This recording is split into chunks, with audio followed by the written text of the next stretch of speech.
The word retirement stand not for the end of a job, but retire not in time, experience all that life has to offer, take time to smell the pleasant fragrance around us, investigate our hobbies, revitalize our dreams, and embark on a new way of life. May I call upon Dr. P.K. Arunachalam, Head and Associate Professor of Tamil, to share his memories. Welcome you, sir. கல்லூரி பரிபாலன சபை தலைவர் ஐயா பழனிச்சாமி அவர்களே, துணைத் தலைவர் ராஜமோகன் அவர்களே, துணைத் தலைவர் திருமதி ரம்யா அவர்களே, கல்லூரி செயலர் திரு சர்பராஜன் அவர்களே, கல்லூரி முதல்வர் பேராசிரியர் சாரதி அவர்களே,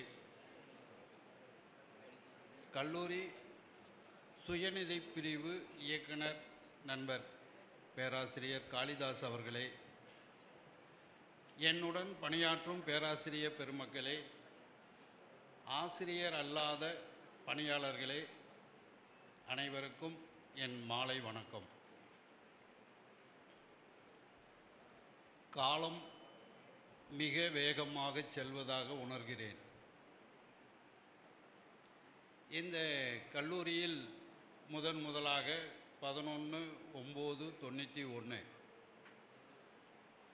நான் இங்கு சேர்ந்த நாள். கிட்டத்தட்ட 33 வருடங்கள். அப்பெல்லாம் எம்எஸ்சி மைக்ரோபயாலஜி மட்டும்தான் சுயநிதி பிரிவு. அவங்களுக்கு மட்டும்தான் சம்பளம். என்ன மாதிரி ஆட்களுக்கு ஹாஸ்டலில் சாப்பாடு, தங்கும் இடம், ஆர்எஸ் வேலை. அப்படி தான் பேராசிரியர் ராமன், கேஎன், காலம் சென்ற பிஜே சிவகுமார், மறக்க முடியாத நபர். நாங்கள்லாம் நம்ம பாட்டனி டிபார்ட்மெண்ட்டில் ரிட்டையர்டான ராஜரத்தினம், இவங்க எல்லாம் நாங்கள் இருந்தோம். அப்போ பிரின்சிபல் தான் சீஃப் வார்டன். அந்த 91 காலகட்டத்தில் Stephen sir history department Stephen sir தான் வார்டன்.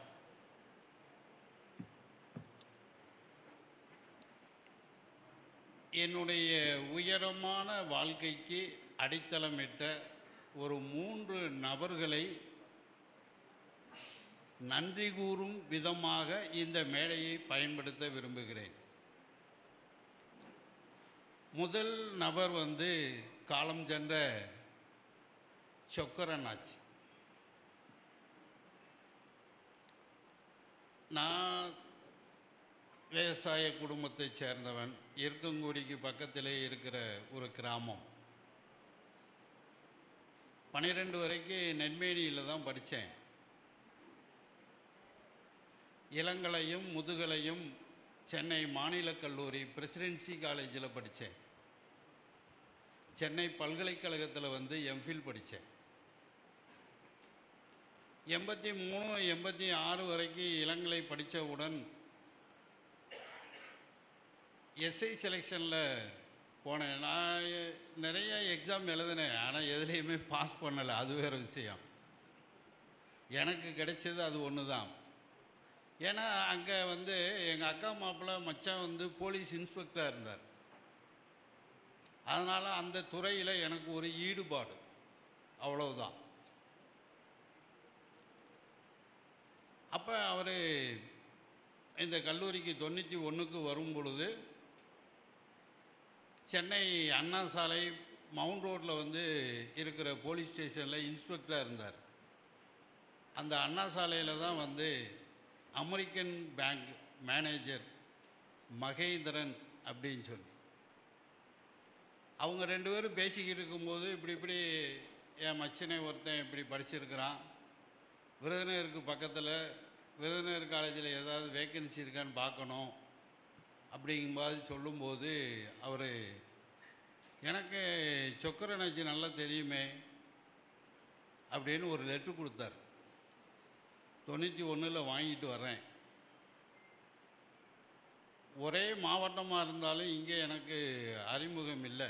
எங்கள் சித்தப்பா பொண்ணு இங்கே கல்யாணம் பண்ணி கொடுத்துருக்காங்க, அவங்க பாத்திர கடை வச்சுருக்காங்க. இருந்தாலும் அவரை கூட்டிக்கிட்டு வீட்டுக்கு போனேன், சொக்கரனாச்சி வீட்டுக்கு. 11 மணிக்கு கட்டையாபுரத்தில் இருக்கிற மில்லுக்கு வாங்க அப்படின்னாரு. போனேன்.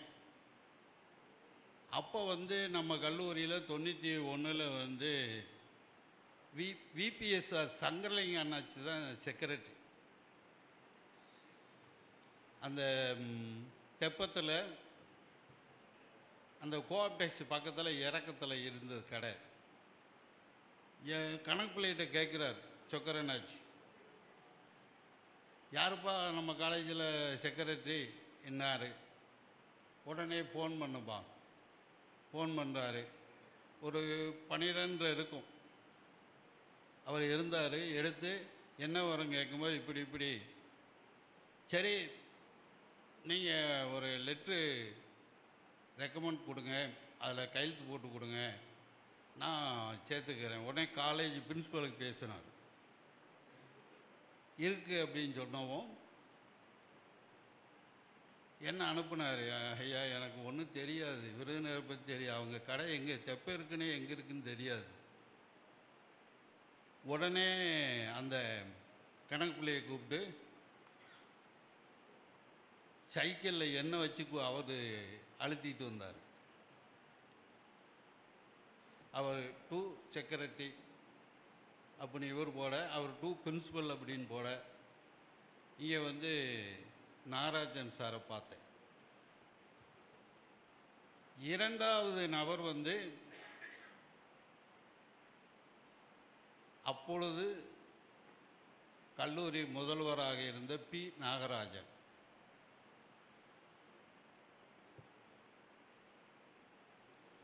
ஹாஸ்டலில் இருந்தோம். அவர் தான் சீப் வார்டனு. 8-8:30 மணிக்கு வருவார். ராமனுக்கெல்லாம் தெரியும், கேஎனுக்கும் தெரியும்.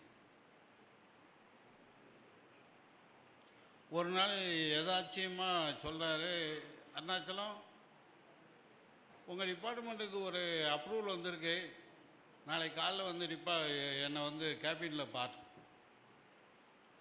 அப்போ தான் எனக்கே தெரியும், 28 மாதம் எந்த விதமான சம்பளமும் இல்லாமல் அங்கே வேலை பார்த்துக்கிட்டு இருந்தோம். எனக்கு ஞாபகம் இருக்குது, கடைசியில் அதை விட்டு வெளியேறும்போது 757 பேர். காலேஜில் ஸ்ட்ரைக்கு நடக்குதுன்னா அதுக்கு முக்கிய காரணமே ஹாஸ்டல் தான். அது முதல் கோரிக்கையே மெஸ் மேனேஜர் பழனிவேலு தான்.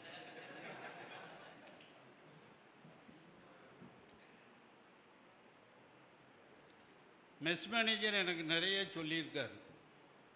ராஜரத்னம் அதை காட்டிலையும் சொல்லியிருக்காரு. இங்கே இருக்கிறதுலையே 2-3 வேக்கண்ட் இருக்கிறது உங்கள் டிபார்ட்மெண்ட்டு தான்.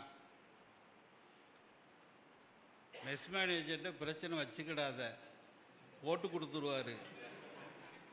என்னையும் போட்டு கொடுத்துருக்காரு நாகராஜன்ட்ட. இந்த வெக்கேஷனில் முடிச்சுட்டு போகும்போது ரிபேட் போட்டு போகிறது எனக்கு தெரியாது. சொன்னால் தானே தெரியும். ஏன்ட்ட சொல்லலை. நான் அடுத்த ஜூன் மாதம் வர்றேன், பிரின்ஸ்பால்கிட்டருந்து ஒரு சீட்டு வருது, மீட் பி அப்படின்னு வருது. எனக்கு ஒன்றும் புரியலை, என்ன தப்பு பண்ணமோ ஏதோ தெரியலையே, பிரின்ஸ்பால்கிட்டருந்து இந்த இது வருது. அன்னைக்கெல்லாம் பிரின்ஸ்பாலை பார்க்கறதுங்கிறது அவ்வளவு பெரிய பயம். இன்னைக்கு அப்படி இருக்கான்னு எனக்கு தெரியல.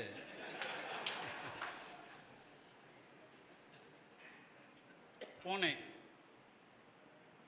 மெஸ் மேனேஜர் சொன்னார், இனிமேல் வீட்டுக்கு போகும்போது இப்பெல்லாம் செய்யணும்ல. ஐயா எனக்கு தெரியாதுங்கய்யா. சரி இனி அடுத்த வட்டம் இப்படி போகும்போது இப்படி செய்யக்கூடாது, போயிட்டு வா. மேனேஜர்கிட்ட வந்தேன், சாப்பிட்டே மதியம். இதை போய் பிரின்ஸ்பால்கிட்ட சொல்லலாமா? நான் என்ன பெரிய தப்பு பண்ணேன்? என்னையே கூப்பிட்டு சொல்லியிருக்கலாமே. இல்லை சார், நான் சொன்னேன், நீங்கள் கேட்க மாட்டீங்க, சொல்ல வேண்டிய ஆள் சொன்னா தான் கேட்பீங்க.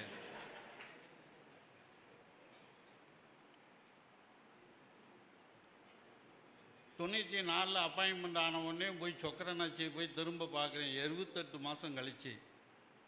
யாருப்பா என்ன ஏதுன்னு கேட்குறாரு. ஐயா இப்படி இப்படி வந்தேன், நீங்கள் எதுவும் லெட்ரு கொடுத்தீங்க, சேர்ந்தேன், இப்போ பெருமனன் ஆகிட்டேன், ரொம்ப சந்தோஷம் ஐயா. நானும் நிறைய பேரை சேர்த்து விட்ட ஞாபகம் இருக்குது, ஒரு வயலையும் திரும்ப வந்து எனக்கு நன்றி சொல்லலை. நீ ஒருத்தந்தே வந்திருக்க அப்படிங்கிற மாதிரி அவர் சொன்னார். இந்த 2 நபர், 3வது நபர் அப்பொழுது எங்கள் துறையில் தலைவராக இருந்த சவுந்தரபாண்டியன். அவரை பற்றியெல்லாம், அதாவது இன்னைக்கு நமக்கு அனுபவம் அதிகம். இளம் வயசில் ஒரு 27 வயசில் எதுவுமே தெரியாமல் இருக்கும்போது வழி நடத்துவதற்கு ஒரு அனுபவம் மிகுந்த ஒரு நபர் தேவை. இதுக்கடுத்து அன்னைக்கு சம்பளம் இல்லையா, லீவ் லெட்டரில் நான் எழுதுனது மாதிரி இந்த 94 முன்னாடியே லீவ் லெட்டரே கொடுத்துருக்கேன், சிஎல் ஃபார்மே கொடுத்துருக்கேன். சும்மா அவர்கிட்ட சொல்லிட்டு போயிடுவேன். பிரின்ஸ்பாலை போய் பாரு, அதாவது டெய்லி அங்கேருந்து ஊர்லேருந்து வருவேன், மதியம் சாப்பிட்றதுக்கு பரம கடைக்கு போவேன். அப்போ சாப்பாடு, மதிய சாப்பாடு 20 ரூபா, பஸ் ஆச்சு 20 ரூபா, டெய்லி 40 ரூபா வேணும். விவசாய குடும்பம். அவர் கேட்டுக்கிட்டே பார்த்துட்டு சொல்கிறாரு, என்ன ஏது அந்த குடும்ப பின்னணியெல்லாம் வந்துட்டு போய் பிரின்ஸ்பாலை போய் பாரு, நான் அரசாக இருந்துக்கிறேன், இங்கே தங்கிக்கிறேன், போய் கேளு, வாரம் வாரம் போகலாம். வழி நடத்தினார். அதே போலவே கேட்டேன், நீ ஒன்றும் சொல்லலையில, அதனால தான் நான் இது வரல. சரி அவனு உடனே ஸ்ரீவன் சாருக்கு ஒரு நோட்டு கொடுத்தார்.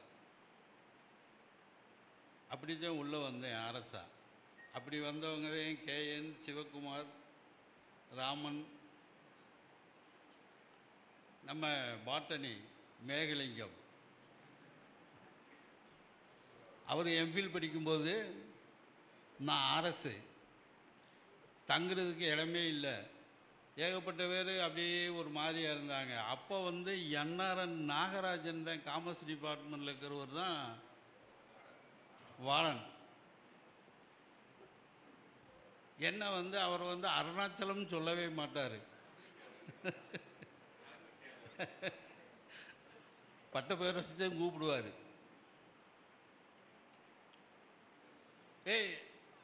அவனை சேர்த்துக்கோ, ஒரு வேலையும் சேர்க்க மாட்டேங்கிறாங்க. நான் எனக்கு என்ன, நானும் அவரை செமக்கவோ போகிறேன், சேர்த்துக்கிறேன் அப்படின்னு ரொம்ப நாளாக நாங்கள் ஒரே ரூமில் இருந்தோம். ஒரு கட்டில் தான் இருக்கோம். நீங்கள் மேலே படுத்துக்குங்க சார், நான் உங்களுக்குள்ள ஓரமாக படுத்துக்கிறேன். நல்ல மனுஷன்.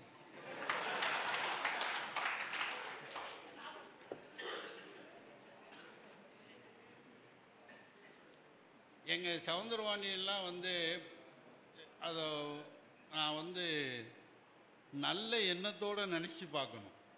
யாரும் இப்படி வந்து வழி நடத்துவாங்கங்கிறதெல்லாம் இல்லை. இப்படி நிறையா பேசலாம். பாவம் ரொம்ப கஷ்டப்பட்டுக்கிட்டு இருக்கீங்க, உட்கார்ந்துக்கிட்டு. இந்த கல்லூரி மேலும் பல நிலைகளை அடைய வேண்டும் என்று உங்கள் அனைவரையும் மீண்டும் ஒரு முறை நன்றி கூறி விடைபெறுகிறேன்.